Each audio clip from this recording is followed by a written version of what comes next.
Failure. Usually when someone applies for a job to move up and they don't get it, later that night they're on Indeed.com. Carlo worked even harder. Carlo 100% in that situation could have took his ball and went home. You heard that expression? You're on the court, they're not passing you the ball, or they're not letting you play, so you're like, give me my ball, I'm going home. That's what usually people do. When the outcome they wanted, they don't get, they no longer function. But young people, have you failed before? Have you ever failed before? Raise your hand if you have failed at something before. So since everybody's experienced some sort of failure before, what is failure? Like, just shout it out to me. What's like the definition of it? What does it mean? What is failure?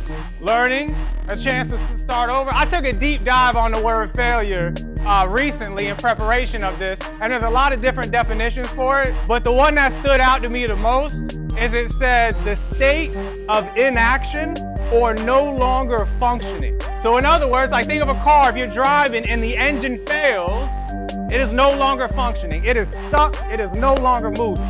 And failure, that's what we're going to talk about. It's the same thing. When you hit adversity, do you stop? You no longer function? When you experience pain, does that pain cripple you and you no longer function? Raise your hand if you faced adversity before. I hate to break it to you, but no matter what type of adversity that you felt or you experienced, more is coming. It's a guarantee. I'm not saying that because I can see the future. I'm saying that because it is life. The moments that you thought were the hardest, there's going to be harder ones. It's coming. Has anyone here ever experienced pain? Whatever pain you've experienced, I don't want to minimize it, but there's more coming. And I'm not saying that to be depressing. I'm telling you because that is life. That is a fact. Has anyone here tried to reach towards a goal but didn't hit that goal, but didn't succeed in it? Yes. Spoiler alert.